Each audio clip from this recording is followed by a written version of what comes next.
All right, welcome everyone. Thank you for joining us for the Spring 2026 Pre-Arrival webinar for St. Edward's University. Before we get started, I'd like to give an opportunity for everyone to introduce themselves that will be presenting. My name is Jacob Harris. I'm Director for International Student Services. Hello, everyone. My name is David Bernay. I'm the Director of International Admission and Advancement here. Hi, everyone. I'm Elvia Wadian, and I'm the Business Manager and DSO with International Student Services.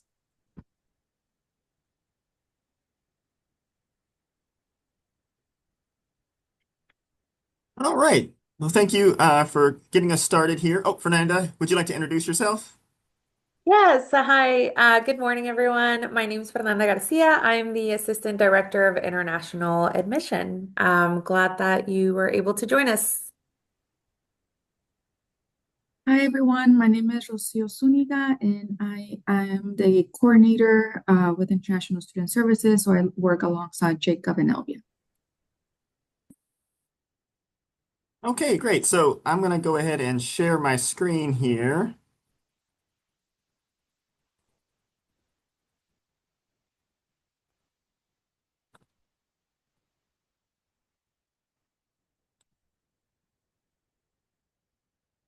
Okay, so before we begin, I just want to mention that we are recording this presentation. So if you're not able to stay for the full session, I will be sending an email later this week with a link to this recording and also a link to the slides so you can review this information again before you plan to arrive in January. But we'll go ahead and get started. And if you have any questions, feel free to write those in the chat. Or at the end of the presentation, you're welcome to come off of mute and ask your questions live. So first of all, welcome. We've done our introductions already, but we're looking forward to having you on the Hilltop in just about a month or so.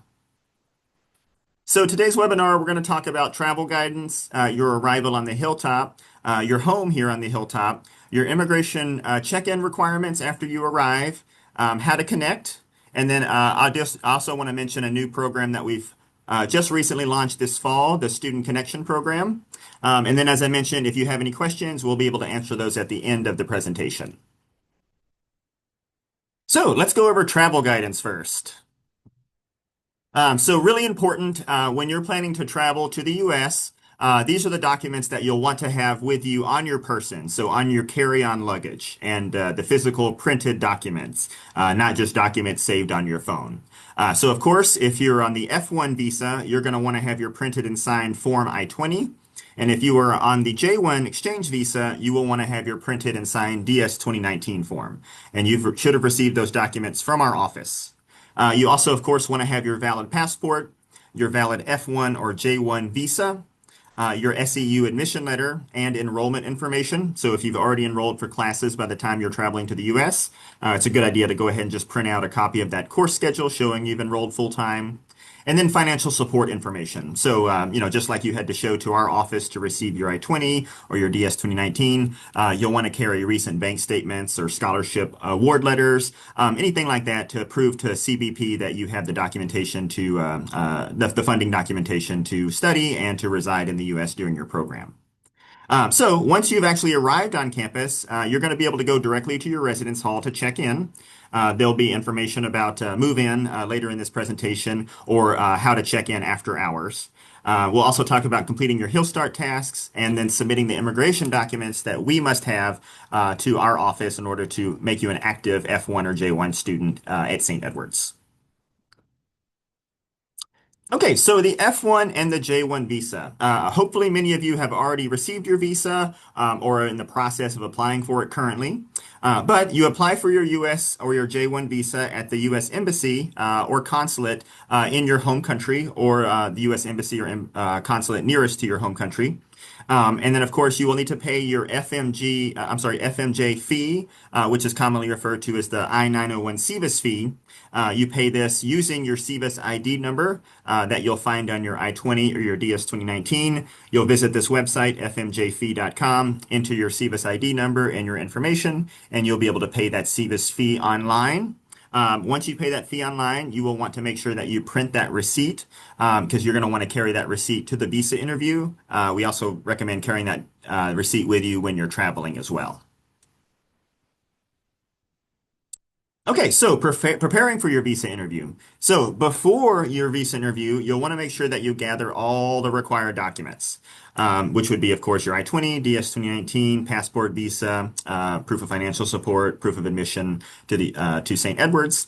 And of course, as you're preparing for your visa interview, we do encourage you to visit Education USA's website to find an advising center near you.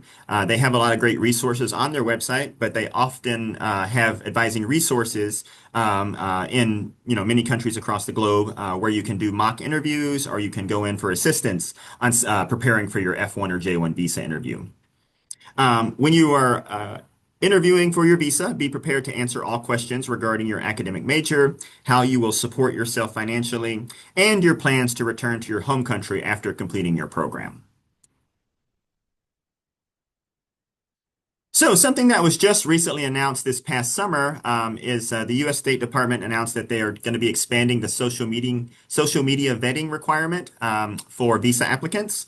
So basically what this means is when you are applying for your F or J visa, the official is likely going to ask you to set your social media accounts to public so they can review your social media and online presence before making a final determination on the approval of your visa or not. Sometimes things that they may be looking for would be, content monitoring. So looking at posts, likes, comments, things like that. They also might be using algorithms to flag specific words or information on your accounts. Looking for ideological factors, and also academic vetting. So applicants' fields of study or professor affiliations may be examined for sensitive topics. So just be prepared to share your social media accounts when you're applying for your F or J visa. Again, travel documents, really important. You want to make sure that you have these with you when you're traveling to the U.S. So the printed and signed I-20 or DS-2019, valid passport, valid F1 or J1 visa, the admission letter, enrollment information, and printed out financial support information. As I said, bank statements or scholarship award letters. So, travel emergencies. In the case that you experience a travel emergency while traveling to the U.S., or maybe the Customs and Border Protection has additional questions for the university where you're going to be attending, you may call our office during business hours, which is Monday through Friday, 8 a.m. to 5 p.m. Central Time. Our number is 512-428-1051. Or you may call the University Police Department for emergencies outside of business hours. So anything outside of that Monday through Friday, 8 to 5, after hours on the weekends, you can call 512-448-8444, and UPD will contact an ISS staff member and we will be reaching out to you. Also, if you're going to be arriving late, please let Residence Life know that you're arriving late and also let our office know so we can let the academic department know that you might be arriving late, possibly missing a class or two, or if you need to, move in after hours, you can arrange that with Res Life. Okay, now I'm going to turn it over to my colleague David to talk about Hilltop arrival. All right, everyone. We're excited to see all of you very soon in early January. And so we're going to talk about what it looks like for you to arrive here at St. Edwards. Next slide. All right. One of the things you'll want to do before you arrive is actually download your mobile credential. This is your student ID card. So when you receive the copy of this presentation, you'll go to this mobile credential link, and that's on our website. You'll see the instructions there on how to create your mobile ID and download it to your device, which is going to be really helpful because this is how you eat your meals at the dining hall at St. Edwards. You swipe your ID card. It's also how you get into your residence halls at the university by using your ID card. It's all electronically connected and linked to your card, which is typically on your smartphone. If you don't want to have your card on your smartphone, it's totally okay. We're going to give you a temporary ID card when you arrive on campus if you don't have your mobile credential. And you can also, within the first couple days of arriving, print an actual ID card that you can keep with you at all times. And during the first week of the classes, if by that time you don't have your card, we're going to have mobile, or we're going to have pop-up ID printing around campus. So if you need something, we'll be able to connect you to the right office to get your card. Next slide. One of the great apps that we offer students for their experience here at St. Edward's is called the Topper Safe app. I recommend downloading this because if there's ever an emergency that you have on campus, this is a great way to know all of the emergency contacts. It's great assurance for your parents that you're going to be safe as well here with us at St. Edward's. It just has a lot of great resources about St. Edward's and our community. So I recommend downloading this app as well, and it's available in all of the app stores. Okay, important reminders. Many of you have already completed all of the required Hill Start tasks before you come to St. Ed's, but you may have noticed that if you are under the age of 21, it's required that you submit a proof of having received, under the age of 22, it's important that you have received proof of having the bacterial meningitis immunization. And so part of the Hill Start requirements is to submit that proof to us. And it's actually a requirement that you submit that proof of vaccination prior to getting advised for your courses at the university. In terms of move-in, the spring move-in is going to be on January 8th. You can expect to receive an email from our residence life department giving you some additional instructions about your move-in. But typically, you can come in anytime during the day on January 8th and go directly to your residence hall to move in. Our team is going to be there to support you. There's going to be volunteers available to help you move your items into the room if you need help. It's a kind of a all hands on deck. We're all here to kind of help and welcome you to the community. And if for some reason, as Jacob mentioned, you are running late, you have a delayed flight, or you're scheduled to land late at night, you're still welcome to come directly to your hall. There is going to be someone here, a resident director who lives at the hall, who can help you get you checked in and get you to your room. Just as a reminder, there's additional tasks for you to complete, like registering for orientation. That orientation is going to take place on Friday, January 9th. And just make sure you go to your admission portal to look at all of the required tasks and make sure that you've completed all of them. Once you do arrive at St. Edward's, you will no longer need your admission portal, and you'll switch exclusively to using the myhilltop.stedwards.edu portal, which is the portal for all current students. Next slide.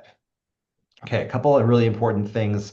Frequently asked questions about arrival. Where can I get food? Well, we have a main dining hall on campus, but the hours could be slightly reduced when students arrive because the start of classes isn't technically until the next week. So we will have options for you on campus, but we recommend that if you need to, especially if you're arriving a little bit late and you need some food, you can grab something at the airport, or there's also a grocery store really, really close by to the university. There's even a convenience store across the street if you need to go get something. In terms of money, we do recommend that you visit local banks to set up an account after you arrive. It's always helpful to have a US bank account. And for some reason, if you overpay St. Edward's and we need to refund you, we require that you set up a US bank account with us in our system for payment. We do have an ATM on campus if you need to get cash, but your meal plan is going to be already loaded onto your ID card, so you can just use your ID card to eat at the dining halls. In terms of phones, typically it's best to get a SIM card, but most phones these days have eSIMs. So if you need to, you can go to a local phone provider like T-Mobile, AT&T, or Verizon, and you can get a short-term contract for a SIM card to change your phone number over to an American line. I think that, a couple more things. Okay. So I actually don't really recommend that you order your linens and pillows in advance. Typically, it's easiest for you once you arrive to go to a local store like Walmart or Target. That's where you can get all of your linens and the things you need for your room. The issue with ordering things in advance is that the mail system here, often you're not able to get your packages right away upon arrival. So we want to make sure that you're going to be able to have what you need in your room when you get here. In terms of transportation, it's always helpful to have Uber downloaded. Lyft is another option. There's a CAP Metro, which is the Austin City public transportation system. And that's one of the first excursions that our international students do during the semester is to learn how to use public transportation in Austin. And so you'll follow these links to learn more about that system, but it's very, very helpful to have those apps downloaded so you can get around if needed. And then if you are delayed, as we mentioned, please contact Residence Life as well as ISS to let us know, and we will guide you on next steps if you need any sort of like late arrival instructions. That's it from us. There's some additional resources here that you can check out. I would very much recommend that you check out a lot of these: pre-arrival guide, arrival brochure, etc. Is this Elvia? Yes, it All is. right, go ahead. Well, hi everyone, and I'm looking forward to meeting you when you come in January. So we do have tons of resources for all of you. Also, if you're living on campus, you'll be greeted with a welcome kit in your room. Um, it'll be in all the residence halls. It includes some snacks, a water, a reusable water bottle, a small blanket, a trash can, shower curtains, just some needs that you may need that you may not have with you when you arrive. It will also have an arrival brochure and a SIMS card. So if you're not living on campus, just stop by our office and we'll give you a SIMS card, and it'll have instructions on how to activate that. The arrival brochure has tons of information for you. It'll have information on on banks that are nearby, where to get a cell phone, transportation options to campus, your temporary housing options, restaurants that are nearby, and just so much more. And don't forget to do your pre-arrival guide campus course. This is a self-paced course. It helps with international students adjust to studying in the U.S. So it covers a lot of topics like travel logistics, culture shock, U.S. academic life, and campus life. The ISS manual is also going to be very useful to you, and all these have links, right, that you can follow. The ISS manual helps international students adjust to studying in the U.S., and it serves as a guide for you. It covers topics such as cultural adjustment, employment, applying for documents, information on taxes, travel, and so much more. The Austin City Google Map is really great because it's kind of interactive. So it'll have different ethnic foods and restaurants where you can shop. If you're craving a taste of home, this is an easy way to get it. And it'll have information too on the metro buses and everything like that. Next slide.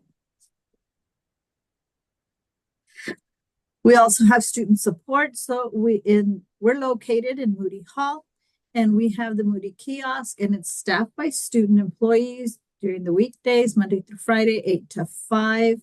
And we support the following offices: absolutely International Student Services, Career and Professional Development, the Success Coaches, Academic Support Programs, which is a lot of your tutoring and supplemental instruction, and this Student Disability Services. Okay, you'll need to download the Navigate 360 app to schedule appointments with the Student Success Center. This is where you can check in for an appointment, set up an appointment, ask questions.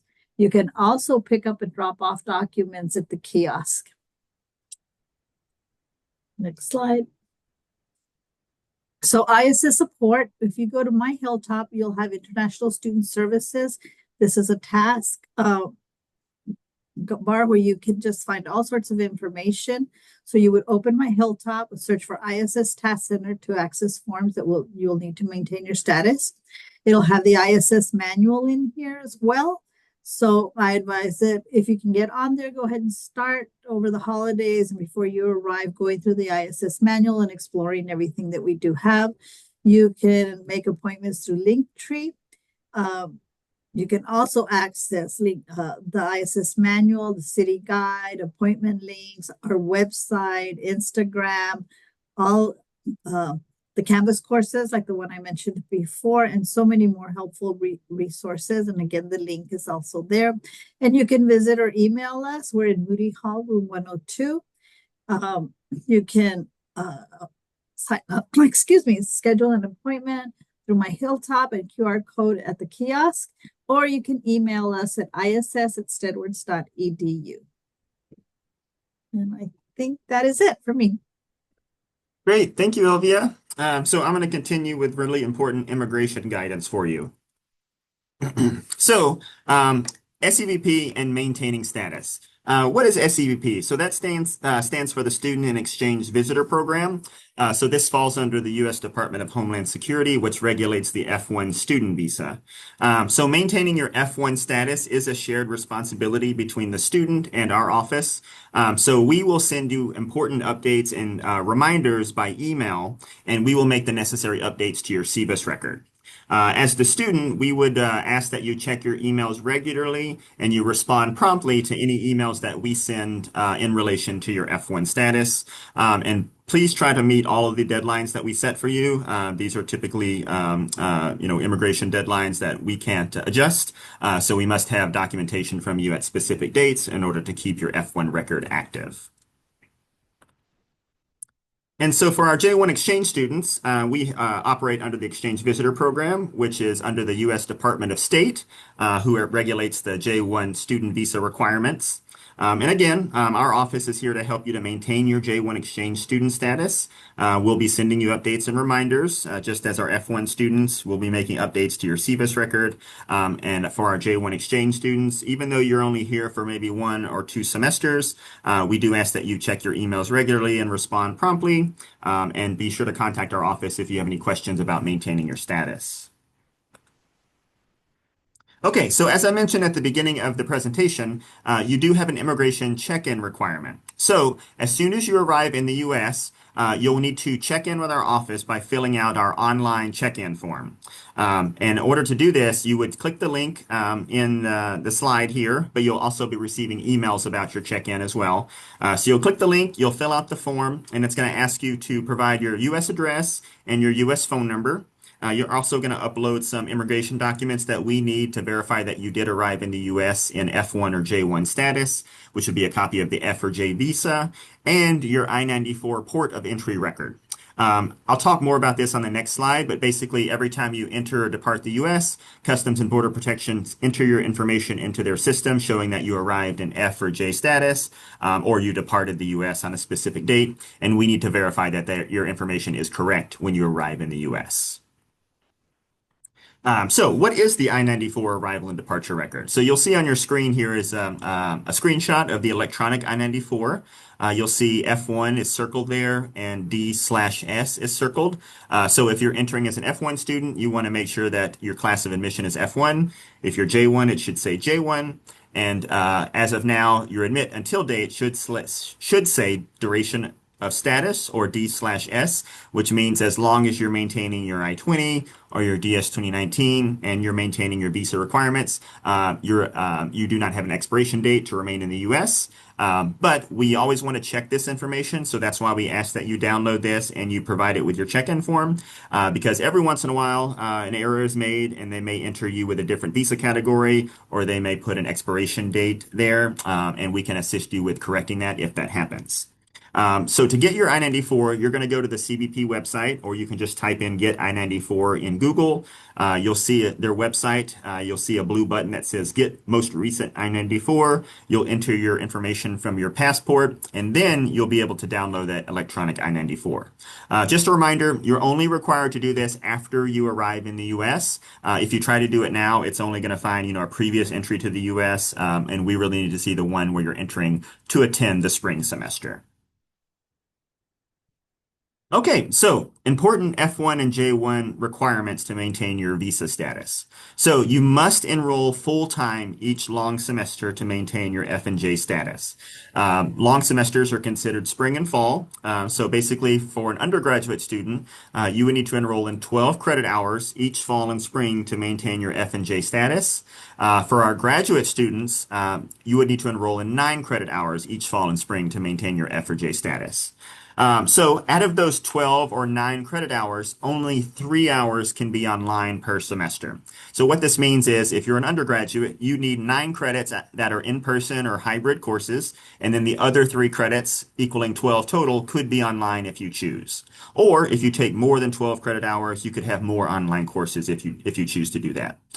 Just like our graduate students, if you're taking 9 hours, at least 6 hours must be in-person or hybrid. The other 3 could be online if you choose.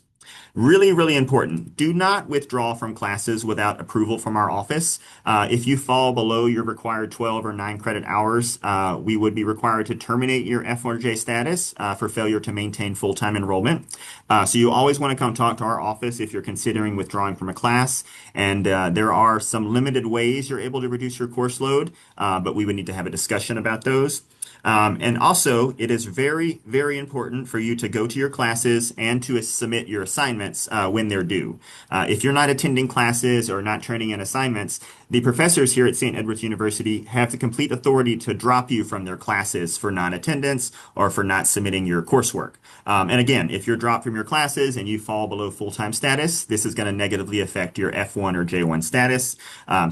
Really important to attend all classes, submit assignments on time. If you are going to be out because you're sick or something, be sure to communicate that with your professor right away and see if you can work out time to make up an assignment or missed, class time. And also has some work and travel reminders for you. Our F1 and our J1 students, they're eligible to work part-time on campus here at St. Edward's, but there is no off-campus work authorization, paid or unpaid, without ISS authorization. So for our J1 students, you might have the opportunity to do an internship in the future or to work after graduation. We would have to assist you with authorizing you for that type of work since that's off campus or it's working after you've graduated. For our J1 students, you may have an opportunity to do something called academic training, but again, you have to have authorization for that beforehand. So if you're considering working or if you have questions about traveling outside of the U.S., please contact our office before engaging in employment or travel, and we can give you the best guidance. Always keep your information updated. So it's a requirement of the F and the J visa that you keep your local address and your local U.S. phone number up to date with our office. So if you change your local address or if you change your local U.S. phone number, you need to report that to our office within 10 days of the change. And you can do that using our address update form that you can find on My Hilltop. Or you can always email us and we can direct you to the appropriate form. Okay, U.S. taxes. So international students are required to file taxes every year. F1 and J1 students must file tax forms each year that they were present in the U.S. at any time during that past calendar year. So basically, since you're coming in for the spring 2026 semester, you'll likely be arriving in January. That means you will have been physically present in the U.S. during 2026. So when we reach 2027, early 2027, you're going to be filing tax documents to verify that you were physically in the U.S. in 2026. And if you have tax documents related to, employment, if you were receiving on-campus wages or scholarship funds, then you might be filing additional tax documents to show that you were receiving those wages or those scholarship funds. Even if you weren't receiving wages or scholarship funds from the university, you'll still be signing submitting at least one tax document called the 8843 form. This is basically a document just verifying with IRS that you were physically present in the U.S. In that previous calendar year. Again, please be sure to read ISS emails because we'll start notifying our students in October and November about the tax process and tax deadlines that they should be aware of for early 2027. Okay, travel during your program. So you are able to travel and re-enter the U.S. When you're in F1 or J1 status, but you want to make sure that you're considering some things when you're making your travel plans. We always recommend that you contact our office so we can advise you on the proper documentation to travel. Typically, it's always going to be your I-20 and your DS 2019, valid passport, valid F and J visa, recent financial documents, proof of admission, proof of enrollment, things like that. But your I-20 and your DS 2019, they require travel signatures. So we always want to make sure that you have a valid travel signature on your I-20 or DS 2019 before you plan to travel. Typically, while you're in school, those travel signatures are valid for 1 year at a time. We also recommend that you check the academic calendar to look at the school holidays and the exam schedules for that semester, and of course the semester start and end dates.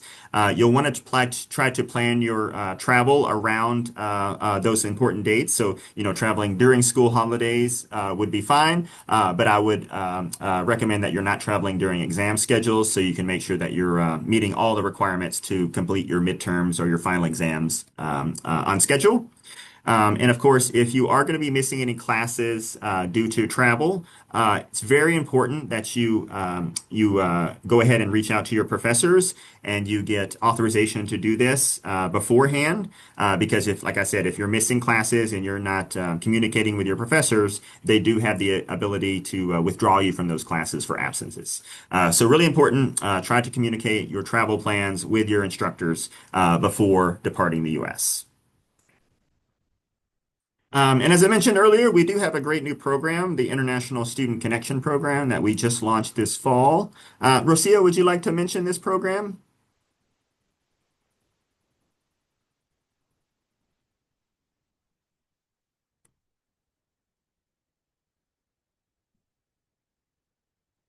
Hey everyone. Yeah, so we launched the International Student Connection Program in the fall. And it's a way for us to try to connect you with a current and international student here on campus. So if you fill out the form, it is first come, first serve. So the sooner you sign up, the better, because then you have a higher chance of getting connected to someone. Um, you will be matched from a current student from your home country or program. If available, we do ask several questions, so we try to do the best match possible. Um, with some of the benefits is that you can get insider tips on the life in Austin and St. Edward's University. You can start asking questions via email, WhatsApp, whatever is the most convenient way for you to communicate with your peer. And it's just a way to build community and belonging here on campus. There's really not no requirements. It's more just like a way for you to connect. And so we'll be sending out that email right after this webinar if you want to sign up for that. Okay, great. Thank you, Rocio. Okay, and then Alice, as David and Elvia mentioned, just a reminder about our resources here. You're welcome to scan this QR code. This will take you to links for the arrival brochure, pre-arrival guide, Canvas course, our really important International Student Services Manual, our Austin City Google Map, and of course our Instagram, where you can follow us on social media, to learn about upcoming events, immigration reminders, and we do try to highlight our students on our Instagram as well. Okay, that brings us to the end of our presentation. So I'm going to go ahead and stop sharing my screen. So if folks have questions, you are welcome to type those in the chat, or you may come off of mute and ask your questions live.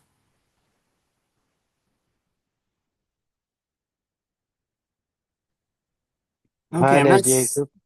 Hey, how are you? I'm good. My name's Hanain. I'm just asking a question. It's related to the meal plan and the dorms. Is it all right to do we have to pay the whole thing in one go, or is there a monthly plan we can do? I can handle that one. Yeah. So yes, there is a monthly plan that you can set up after you arrive at St. Edward's. Now, it's possible that you'll actually receive your bill at some point, I think in the next week or two. So you can actually set up this monthly payment plan before you arrive. You need to log in via the myhilltop.stedwards.edu portal and then navigate to the billing center. Once you enter the billing center, it'll give you options to set up a monthly payment plan, and that'll allow you to pay a little bit at a time rather than all at once. That's perfect. And I've got a final one. So um, is there any halal food on the campus, or is there none? Great question. You can work with I believe we do offer halal food, halal meat on our campus because we have quite a few Muslim students here at the university. I need to double check with our caterer because we did change caterers last year. Rocio, do you have any news on that? So far that I know, we do offer halal chicken. there is one section of the dining hall that offers that. Right, thank you. All right, great. Does anyone have any additional questions?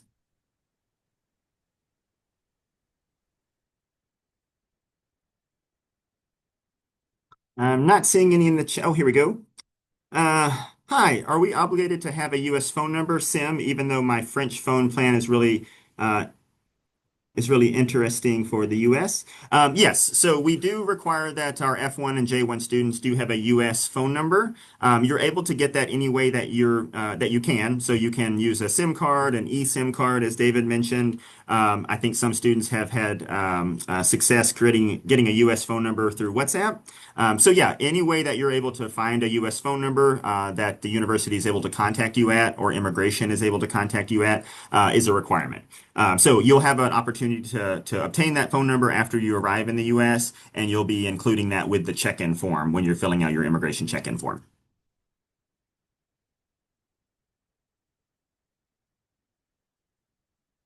Okay, any other questions? Yeah, you're welcome, Nina.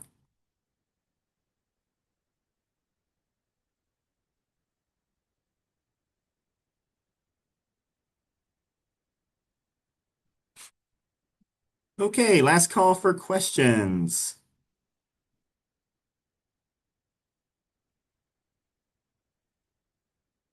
All right, so I'm not seeing any more questions in the chat.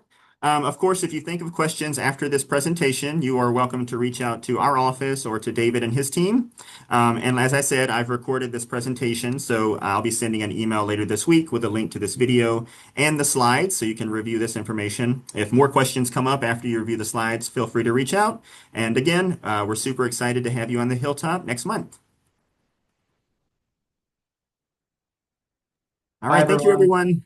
We'll see you soon. Bye.